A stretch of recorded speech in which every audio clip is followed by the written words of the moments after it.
এমন এক ভয়ঙ্কর নারী রয়েছেন ইসলামের ইতিহাসে, যাকে তার পাপের জন্য ইবলিশও সমীহ করত। অনেক ইসলামী ব্যাখ্যায় তাকে জাহান্নামের মা বলেও অভিহিত করা হয়েছে, কারণ তার রেখে যাওয়া চিন্তা, চক্রান্ত আর ষড়যন্ত্রের ছাপ আজও অনুভব করে মুসলিম বিশ্ব। বলা হয়, ইসলামের প্রসার রুখে দিতে এই নারীর ষড়যন্ত্রমূলক পথ আজও অনুসরণ করে ইসলাম বিদ্বেষীরা, বিশেষ করে ইহুদি গোষ্ঠী।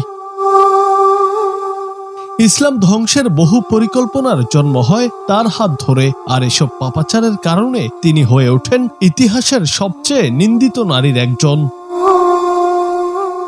তিনি ছিলেন মক্কার কুরাইশ বংশের এক প্রভাবশালী নারী, উমাইয়া গোত্রের কন্যা, রাসূল সাল্লাল্লাহু আলাইহি সাল্লামের চাচা আবু লাহাবের স্ত্রী। তার নাম উম্মে জামিল, যার অর্থ সৌন্দর্যের জননী। বাহ্যিকভাবে তিনি ছিলেন রূপসী, রাজকীয় মর্যাদায় অভিষিক্ত, সম্মান, সম্পদ, ক্ষমতা সবকিছুই ছিল তার হাতে। কিন্তু এই ঐশ্বর্যের ছায়ায় জন্ম নেয়নি বিনয় কিংবা মানবতা, বরং তার অন্তর ছিল বিষে ভরা, অহংকারে পূর্ণ। তার হৃদয়ে বাস করত হিংসা, ঈর্ষা ও ইসলামের প্রতি গা জ্বালানো ঘৃণা।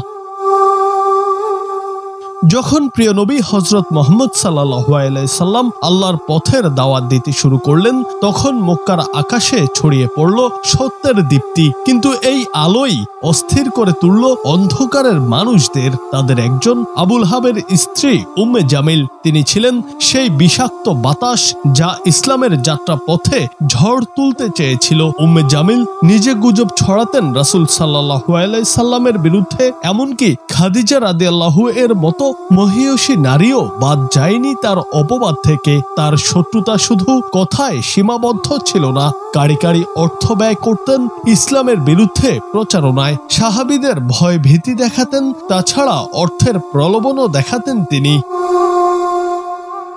সব ষড়যন্ত্রে ব্যর্থ হয়ে উম্মে জামিল একবার রাসূল সাল্লাল্লাহু আলাইহি সাল্লামকে সরাসরি হত্যা করার ছক আঁকেন। তার সঙ্গী হয় স্বামী আবু লাহাব। এই ভয়াবহ পাপ ও শত্রুতার জবাব আল্লাহ নিজেই দিয়ে দিয়েছেন পবিত্র কুরআনে। সূরা আল-লাহাবে আল্লাহ বলেন, তারা আগুনে পুড়বে এবং উম্মে জামিল গলায় পাকানো দড়ি নিয়ে কাঠ বহন করবে।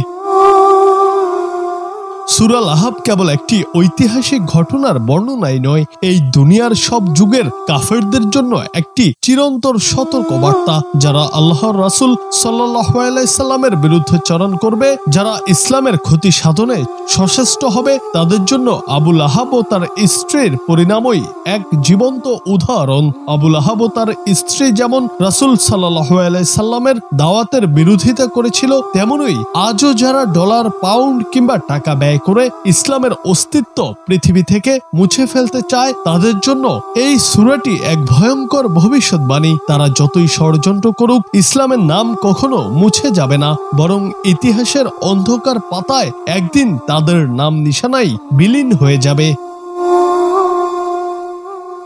জুনায়েদ আহমেদ, বাংলা টিভি।